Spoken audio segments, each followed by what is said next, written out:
My name is Henry. My name is Stephanie. We got married in 2015 in the month of November.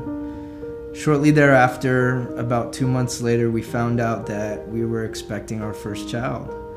When Noah came into our world, it was the best blessing from God, and I was so excited for our family and the future. And shortly thereafter, things got rocky. Our communication was really bad. I would burst out in anger. I didn't know how to communicate effectively. It all came to a head when Stephanie broke the news to me that this just wasn't working anymore, and she was ready to give up. And I can remember the pain and devastation that came as a result of hearing that news for the first time. It really came completely unexpected for me, and it seemed like my hopes and dreams for our future as a family had been shattered. And one of my spiritual mentors shared with me that Live the Life South Florida was hosting an event called Hope Weekend. I was totally cold to any idea of reconciliation. And Henry pleaded with me. I remember him calling me and saying that there was the Hope Weekend through Live the Life South Florida, and it was for couples in crisis. And I remember telling him, we're not in crisis, we're over. Henry called me the next day and begged me to please go that weekend to the Hope Weekend.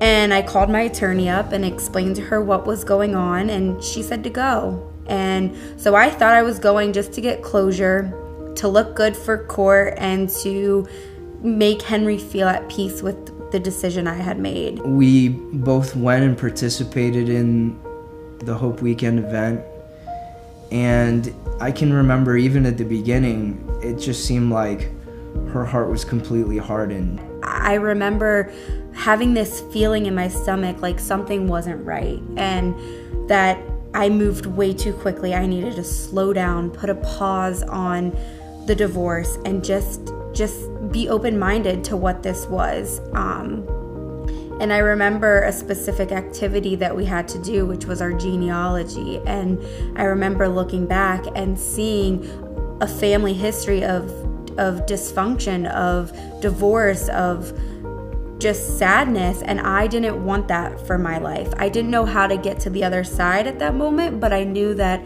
what I was doing was wrong. The tools that we were given, at first I thought were a joke, that they weren't going to save my marriage, but it was the exact thing that our marriage needed. When we did those daily temperature readings, really having a safe space to connect emotionally and to learn how to express what we were feeling was a saving grace for our marriage. And if it weren't for the Hope Weekend falling at that exact time, and for Live the Life South Florida, I have no idea where our marriage would be today. And I'm so grateful that now we have the opportunity to continue to grow into each other and to utilize the tools that we were given.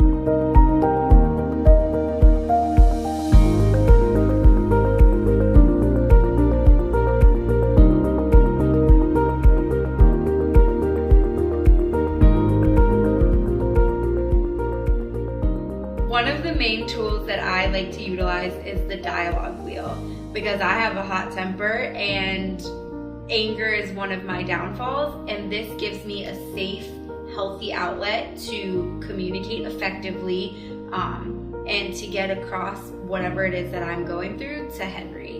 Another tool that I utilize is the daily temperature reading. It gets our day started right, kind of sets us up for success, and when we go to bed we can end the day with success as well. And I like to keep that card in my wallet, because sometimes when we're driving and a conflict comes up, I can just whip out the card and say, I'm carding you and let's go, we're in the car, and we can utilize the resources wherever we are. So We're just so grateful that because of what we've learned through Live the Life South Florida, we can be the best parents we can be for our son Noah. And we just found out we're pregnant!